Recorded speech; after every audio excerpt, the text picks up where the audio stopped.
E aí, tudo bom? Está pronto para a nossa quarta parte, para o nosso quarto vídeo? Nós terminamos o vídeo anterior dizendo que iríamos responder a essa pergunta: quando ocorre a colheita? Ou seja, quando ocorre a separação do trigo e do joio? Quando que vai ocorrer essa separação? Alguns têm dito que será na volta de Jesus. Tem interpretado o texto lá da parábola como que a separação ela só acontece quando Jesus voltar. Vamos ver alguns pontos interessantes em relação a esses detalhes, para a gente poder entender quando realmente que vai ocorrer essa separação. Então me acompanha aqui. A palavra grega para mundo usada aqui é a palavra aion, e significa um determinado período, era ou época. Isso aqui você vai poder encontrar na concordância exaustiva de Strong da Bíblia, palavra grega, número 165. Então, que determinado período seria esse? Que período esse que seria responsável, então, para que ocorresse a separação do trigo e do joio? Olha o que diz essa citação. Vi, então, o terceiro anjo. Aqui ela está fazendo uma menção ao terceiro anjo lá de Apocalipse 14, 9 a 11. Disse meu anjo acompanhante: terrível é a sua obra, tremenda é a sua missão. Ele é o anjo que deve separar o trigo do joio e selar ou atar o trigo para o celeiro celestial. Essas coisas devem absorver toda a mente e a atenção toda. Então olha a coisa interessante aqui, ó. É dito que ela viu o terceiro anjo, e o anjo acompanhante dela, o anjo mensageiro para dar a ela a orientação, falou para ela que terrível era a obra desse terceiro anjo, tremenda era a sua missão, e deixou claro o seguinte: ele é o anjo que deve separar o trigo do joio e selar ou atar o trigo para o celeiro celestial. Então, quem iria fazer essa separação do trigo do joio? O terceiro anjo. É interessante que lá na parábola é dito que vai ser enviado os anjos, né? Os anjos para poder fazer esse processo. No momento certo, é dito lá que seria enviado os anjos. E nesse texto diz que esse terceiro anjo, ele faria então essa obra de separação do trigo e do joio. Vamos avançar para a gente poder entender isso aqui. Quando foi que começou a ser pregada a mensagem do terceiro anjo? Então você, como um bom adventista do sétimo dia, você já estudou, eu não tenho como explicar muito detalhado aqui, mas você sabe que o terceiro anjo, o primeiro, o segundo, o terceiro anjo, mesmo o quarto anjo, na verdade, não é um anjo literal, mas representa um povo, né? Um movimento que Deus levantaria com uma missão específica, né? Com uma verdade específica para poder dar ao mundo. É a verdade presente para a nossa época. Então, quando foi que começou a ser pregada a mensagem do terceiro anjo? Que está lá em Apocalipse capítulo 14, naqueles versos que eu apontei para vocês. Então veja, por volta de 1844, entendemos então que desde essa data nós estamos no processo de colheita e separação do trigo do joio. Então veja, o terceiro anjo seria responsável para separar o trigo do joio.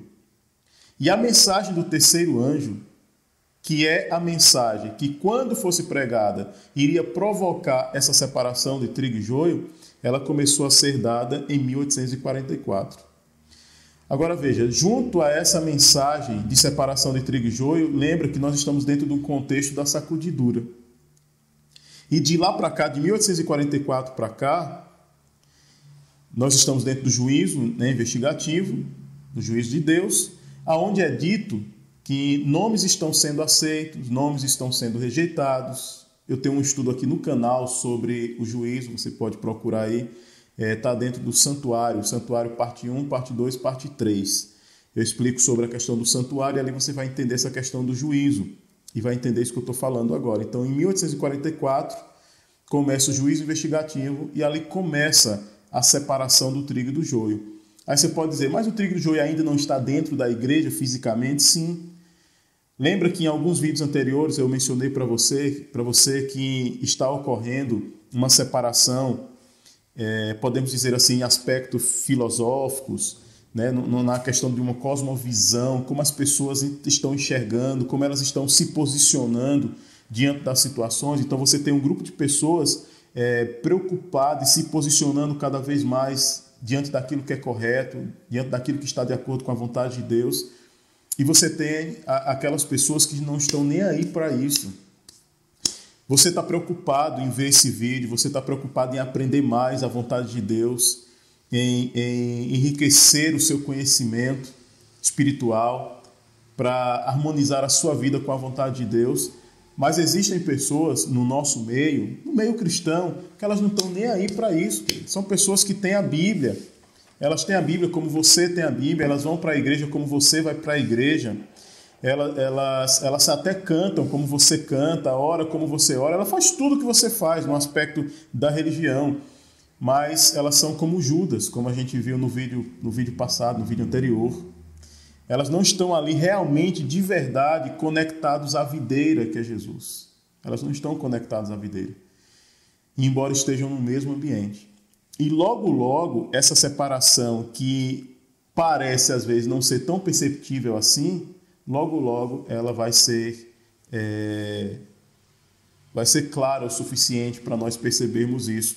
Nós estamos chegando no ápice da sacudidura, e no ápice da sacudidura, nós vamos falar sobre isso basicamente quando estudarmos sobre a questão do decreto dominical. Ali você vai ver agora a separação física de quem realmente era trigo e quem realmente viveu como um joio. Ok? Mas isso não quer dizer que essa separação não estivesse acontecendo filosoficamente, ideologicamente antes. E ela começa a acontecer desde 1844 e ela continua acontecendo. Mas vamos lá. Em que período de tempo nós estamos vivendo agora? Profeticamente. Estamos vivendo no dia antitípico da expiação. Hoje estamos vivendo no período final do ministério de Cristo para o seu povo, ou no tempo da colheita. Esse período começou por volta de 1844. Todos nós sabemos que Jesus está no santuário celestial, terminando a sua obra de intercessão e também a sua obra de julgamento, né? Como eu mencionei, o chamado juízo investigativo, que começou ali em 1844. Agora, olha, a colheita ela é feita assim que produz o fruto. Marcos 4, 29 diz: E quando já o fruto se mostra, mete-lhes logo a foice, porque está chegada a ceifa. Assim que o fruto é produzido, a colheita ocorre, e então a separação do trigo e do joio pode ocorrer. Olha o que diz isso aqui, ó. Só para a gente refletir. Todos esses processos são feitos por nossas reações a essas verdades cruciais da mensagem do terceiro anjo. Cada um de nós estão agora decidindo por nós mesmos se vamos ser trigo ou joio. A maneira como você recebe essa mensagem, a maneira como você recebe a palavra de Deus, se você aceita, se você rejeita, se a sua vida está em harmonia com a luz que você tem. Eu estou sempre frisando essa questão da luz porque é uma questão de conhecimento. Deus ele cobra proporcional ao conhecimento que ele disponibiliza para nós.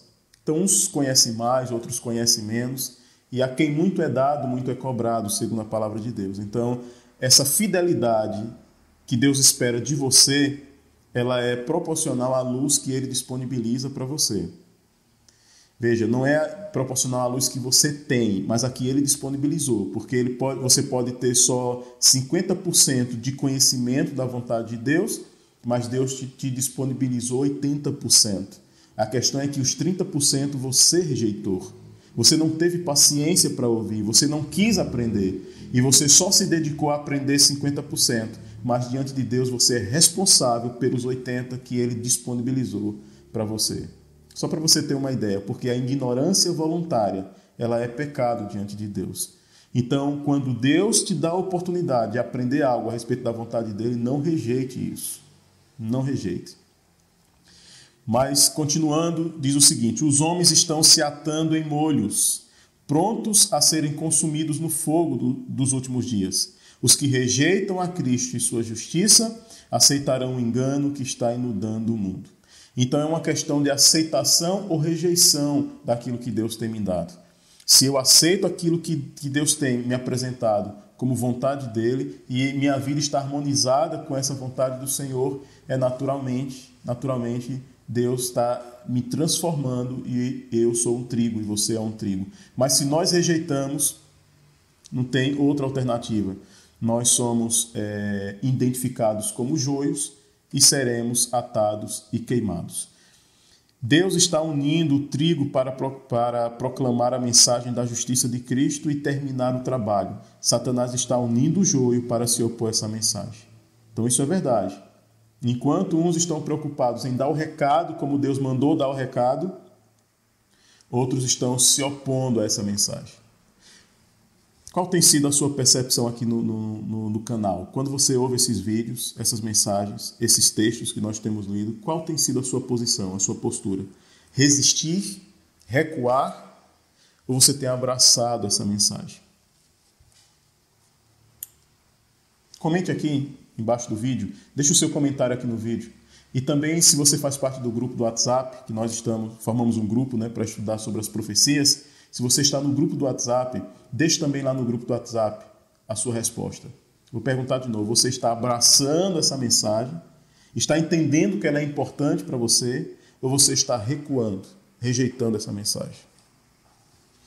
Claro, talvez se você esteja recuando e rejeitando, possa ser que dificilmente você vai ter coragem de comentar aqui embaixo do vídeo, pode até comentar, mas no grupo talvez você não vai ter coragem de comentar. Mas eu acredito que você está abraçando essa mensagem. É a minha esperança. Porque você reconhece e percebe que nós estamos aqui vendo declarações inspiradas do nosso Deus para cada um de nós. Olha para cá. Você sabe onde também esse processo está ocorrendo? Vamos responder. Olha, temos muito mais a temer de dentro do que de fora.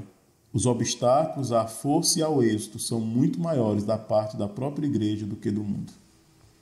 Queridos, esse é um texto muito grave, muito sério. Olha a tela aqui novamente. Aqui está dizendo que nós temos muito mais a ter medo dos que estão dentro da igreja. Claro que aqui está falando do joio que está dentro da igreja. E os obstáculos, as barreiras, as dificuldades impostas para comprometer o êxito da obra de Deus serão muito maiores da parte da própria igreja do que do mundo. Que situação, né? Um povo que foi levantado para dar um recado ao mundo, com uma mensagem especial para o mundo. E no meio desse povo, nas suas mais diversas classes, viu? Tanto no meio dos membros como no meio da sua liderança. Isso precisa ficar claro. Não pense aqui que só existe pecador no meio da membresia de uma igreja, que só existe joio no meio dos membros da igreja. Não, nunca se engane com isso. Esse joio miserável, essa semente do mal, que se opõe ao trabalho que Deus está realizando através do trigo. Então essa semente do mal, ela é formada tanto pela membresia das igrejas, como também pela liderança das igrejas.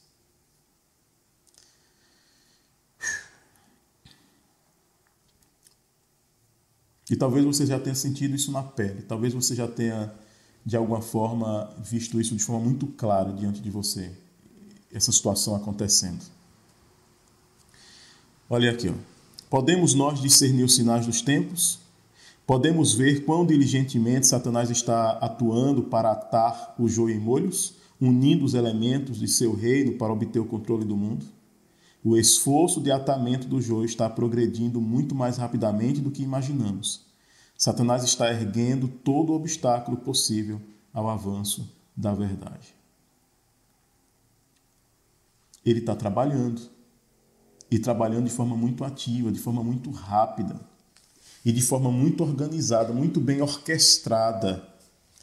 E pior, lembra o texto que a gente leu, acho que foi no segundo vídeo do estudo sobre o trigo e joio, que diz que ele implantou a bandeira dele no nosso meio. que ele está trabalhando lado a lado e muitos não percebem? Existe uma obra do inimigo sendo desenvolvida no meio do povo de Deus. O inimigo está com sua bandeira implantada no meio do povo de Deus, trabalhando lado a lado com muitos no meio do povo de Deus, e eles não percebem.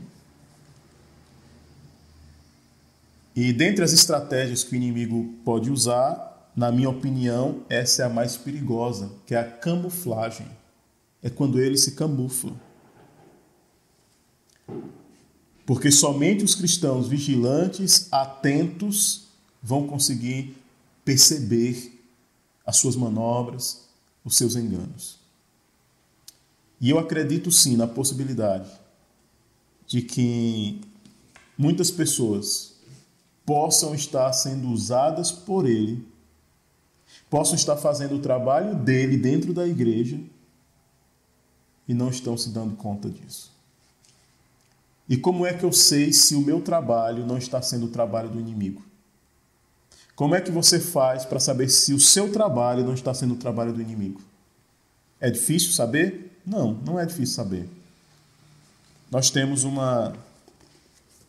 essa fonte, nós temos a inspiração, e é só ver se aquilo que você está dizendo, se aquilo que você está fazendo é um eco daquilo que diz os testemunhos e daquilo que diz a palavra de Deus.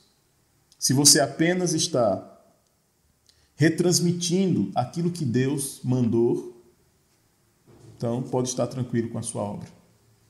Mas se aquilo que você propaga, se aquilo que você defende choca com a vontade de Deus, aí, meu amigo, por mais que você seja bem intencionado, por mais que você seja, sei lá, uma boa pessoa de um bom caráter, mas você não está trabalhando para Deus. A obra que você está fazendo não é de Deus se você não está dando o recado que Deus determina que deve ser dado. Ainda que aquilo que você esteja falando seja importante, tenha algum aspecto de importância. Mas, indo adiante, qual foi a posição de alguns no meio do povo de Deus e em qual direção eles estavam conduzindo a igreja? Para Cristo e sua verdade ou para longe disso? Presta atenção no que a gente vai ler agora aqui. Ó. Então, a posição de alguns no meio do povo de Deus estava fazendo com que a igreja fosse conduzida para uma determinada direção. E nós vamos ver aqui se a direção que a igreja estava sendo conduzida era para a verdade ou era para longe disso, ou era para longe da verdade. Essa condução por meio de alguns no meio do povo de Deus. Olha o que diz o texto aqui. Ó. Revista Arautos 24, do 6 de 1888. Olha o que diz. A morte espiritual tem vindo sobre o povo, que devia estar manifestando vida e zelo, pureza e consagração, pela mais ardorosa dedicação à causa da verdade. Os fatos concernentes à real condição do professo povo de Deus falam mais alto do que sua profissão, e tornam evidente que algum poder cortou o cabo que os mantinha ancorado na rocha eterna, e que está indo à deriva para o mar sem mapa e nem bússola. Veja o texto, vou reler. A morte espiritual tem vindo sobre o povo. Aqui ela está falando do povo de Deus. Você, adventista do sétimo dia, sabe de quem que ela está falando aqui. A morte espiritual tem vindo sobre o povo que devia estar manifestando vida e zelo, pureza e consagração pela mais ardorosa dedicação à causa da verdade. Os fatos concernentes à real condição do professo povo de Deus falam mais alto do que sua profissão. E como existe uma contradição nesses atos, né, na maneira como aquilo que eles professam em relação àquilo que realmente eles estão vivendo, a maneira como eles estão vivendo é um contraditório em relação àquilo que professam, o que é que fica evidente então? Fica evidente que algum poder cortou um cabo que os ligava à rocha eterna, que os mantinha ancorados na rocha eterna e que está indo à deriva para o mar, sem mapa nem bússola. Então, respondendo à pergunta aqui, qual foi a posição de alguns no meio do povo de Deus e qual a direção que eles estavam conduzindo a igreja para Cristo e sua verdade? Não. De acordo com a inspiração, infelizmente, muitos estavam sendo conduzidos, né? Algum poder tinha cortado o cabo que os mantinha ligados à rocha eterna e, como consequência disso, eles estavam à deriva. O que é a deriva? Sendo levado, sem mapa e sem bússola, sem direção, sem saber para onde ir. Não mantinha mais o foco, não estava focado, não estava indo para o alvo, para aquilo que Deus tinha determinado. Nós vamos nos aprofundar nisso aqui. E esse vai ser o nosso quinto vídeo e penúltimo vídeo. Penúltimo e quinto vídeo. Nós vamos definir alguns símbolos que são usados nesse texto aí. Então, aqui no texto, você viu que aparece aqui a questão do cabo, a âncora, né, a rocha eterna, o mapa, uma bússola. E nós vamos entender essa simbologia aqui, esses itens que aparecem aqui no texto. No nosso quinto vídeo, a gente vai definir alguns dos símbolos usados nesse último texto que a gente leu. E aqui eu termino o quarto vídeo. Eu reveja o vídeo, volte o vídeo, tente assistir novamente para você absorver. Se não ficou clara alguma coisa, por favor, deixe sua pergunta aqui nos comentários no vídeo ou lá no grupo no WhatsApp, né? Porque quando eu estou gravando o vídeo eu também fico preocupado com o tempo. Eu me esforço ao máximo para não comprometer a informação, porque no meu entendimento é muito importante que a gente entenda. Então eu fico aqui preocupado em te dar o maior número de informações, a maior quantidade de informações possíveis, para que você entenda de maneira correta aquilo que a gente está estudando. Mas ao mesmo tempo eu corro contra o tempo. De vez em quando eu tenho que olhar para o cronômetro ali, para não extrapolar no tempo. Então é possível que nessa preocupação eu acabe esquecendo de repassar para você algum detalhe ou explicar, comentar de uma maneira mais detalhada algum ponto em questão que foi colocado aqui. E é por isso que eu disponibilizo esse vídeo aqui no grupo do WhatsApp. Para que você, ao assistir o vídeo, isso aqui não ficou muito claro, isso aqui ficou confuso, você possa então perguntar lá no grupo. E aí, ou eu, ou alguém que está no grupo ali vai poder te ajudar esclarecendo essa questão. Tá bom? Ou você pode, se você não está lá no grupo do WhatsApp, você pode comentar aqui embaixo do vídeo a mesma coisa. E eu vou te dar a resposta. Tá bom? Atender você. Eu vou ver se eu consigo deixar aqui nos comentários, logo o primeiro comentário abaixo do vídeo, eu vou ver se eu consigo deixar o link do grupo lá no WhatsApp, para que você consiga entrar pelo link. Vou ver se é possível fazer isso, conseguir disponibilizar esse link aí. Tá bom, amigo? Que Deus te abençoe, Deus abençoe você ricamente. E eu espero que você esteja gostando desse vídeo, desses estudos. Nós vamos para o nosso penúltimo vídeo. Nós já estamos terminando essa parte do trigo e do joio. E logo nós vamos entrar na questão do reavivamento e reforma no meio do povo de Deus. E aí seguir cobrindo aqueles eventos da linha do tempo que eu mostrei para vocês lá no nosso primeiro vídeo lá sobre a questão da sacudidura.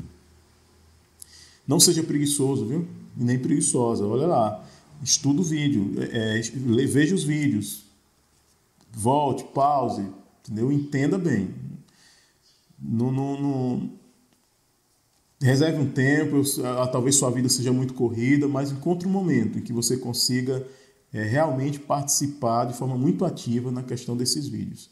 E cuidado, não caia no espírito de Laodiceia, de achar que você sabe tudo, de que você já domina tudo o suficiente para poder ignorar aquilo que nós temos compartilhado aqui. Ninguém é dono da verdade, ninguém sabe absolutamente tudo e essa escola divina, essa escola de Deus, ela nunca tem formados. Você nunca se forma. Você sempre tem o que aprender, mesmo quando você lê textos que você já leu eles 1 milhão de vezes. Tá ok? Um abraço, fica com Deus e até o nosso próximo estudo. Valeu!